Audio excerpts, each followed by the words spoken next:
Everyone welcome to Active Bankers. तो IBPS PO में second shift में मेरा एग्ज़ाम था और मेरा एग्ज़ाम कैसा हुआ था और पेपर का लेवल कैसा था वो सारी डिटेल्स मैं बताऊंगी।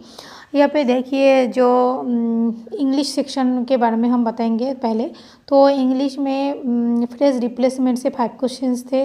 जैसे फ्रेज रिप्लेसमेंट मतलब फ्रेजल वर्ब या फिर जो फ्रेज देते जैसे मेरा 3 याद है।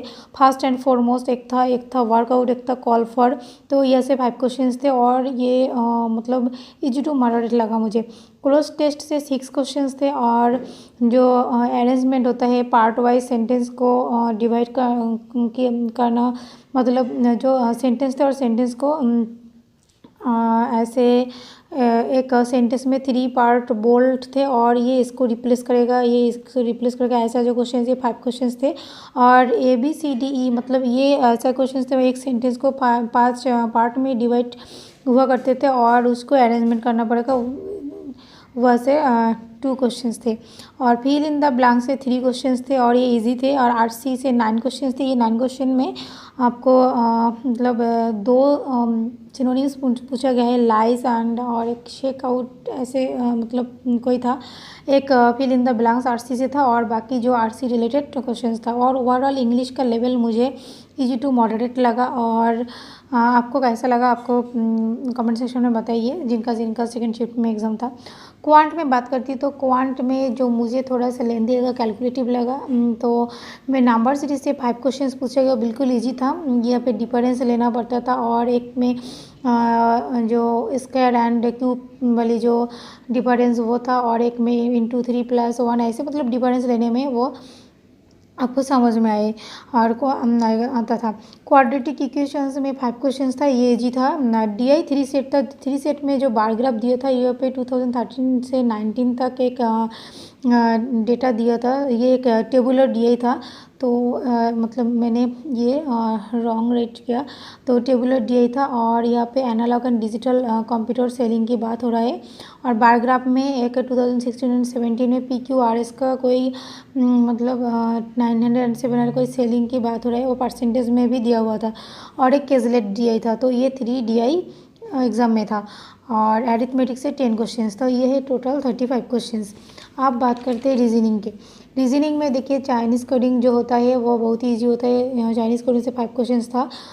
एज मनी एज जो पेयर्स बनता है मिसलेनियस से 1 क्वेश्चंस था।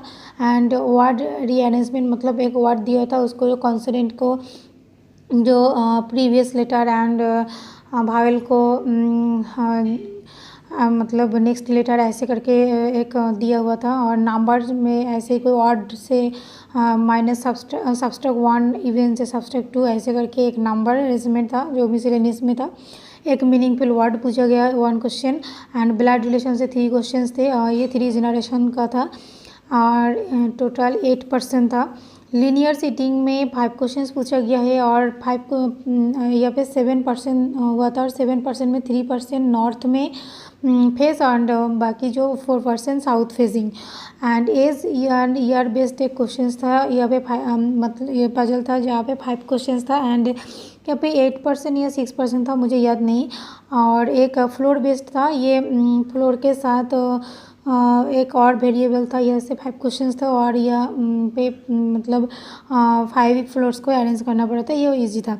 And month and date based एक पजल था, मतलब सितंबर अक्टूबर नवंबर ये 3 मंथ था। एंड इसके साथ साथ 2 एंड 19 को दोनों डेट दिया हुआ था। तो 6% को अरेंजमेंट करना था, ये 5 क्वेश्चंस था, तो ये भी डुएबल थे। एंड कॉम्पिटिशन बेस्ड जो टॉलर देन स्मॉलर देन ऐसे करके हुआ करते थे, तो 6% के एक मतलब कंपैरिजन था। ये से 3 क्वेश्चंस था। ये से टोटल 35 क्वेश्चंस। तो रीजनिंग का जो लेवल मुझे इजी टू मॉडरेट लगा और रीजनिंग डुएबल था। तो देखिए अब अगर मैं अब जो लेवल की बात करती हूँ तो ये था। एंड मैं ओवरऑल अगर पेपर की लेवल बात करती हूँ तो ओवरऑल मुझे इजी टू मॉडरेट लगा, मतलब क्वांट को छोड़ के। एंड से अटेम्प्ट्स कितना होगा, माई अटेम्प्ट्स कितना मैं बता देती हूँ। और देखिए इंग्लिश में अगर आप 20 ईयर से 25 के आसपास अगर मतलब आपका जो अटेम्प्ट्स तो ये अच्छा है। क्वांट में 20 तक आपको अटेम्प्ट है तो ये अच्छा है। एंड रीजनिंग में 25 to 30 के बीच में अगर अटेम्प्ट है तो आप मतलब आप सेफ जोन में हैं। तो मेरा अटेम्प्ट क्या था, तो मैंने इंग्लिश में 21 अटेम्प्ट किया और क्वांट में मैंने ज़्यादा अटेम्प्ट नहीं कर पाई, तो मैंने 16 ही अटेम्प्ट किए एंड रीजनिंग में 25 अटेम्प्ट किए। तो ये है मेरा टोटल अटेम्प्ट। तो कितना होगा, तो ये होगा 62। तो ये है मेरा टोटल अटेम्प्ट। तो अगर आपका एग्ज़ाम सेकेंड शिफ्ट में हुआ था, मतलब हुआ करते थे, तो आप कमेंट सेक्शन में बताइए आपका अटेम्प्ट क्या है। और आज का first shift, third shift, fourth shift जिनका जिनका एग्ज़ाम ओवर हो चुका है, आप कमेंट सेक्शन में बताइए आपका अटेम्प्ट क्या है, या फिर आपको पेपर का लेवल कैसा लगा। तो अगर ये वीडियो आपको अच्छा लगे, ये एनालिसिस आपको अच्छा लगे, तो वीडियो को लाइक कीजिए एंड चैनल को सब्सक्राइब कर दीजिए। Thank you so much.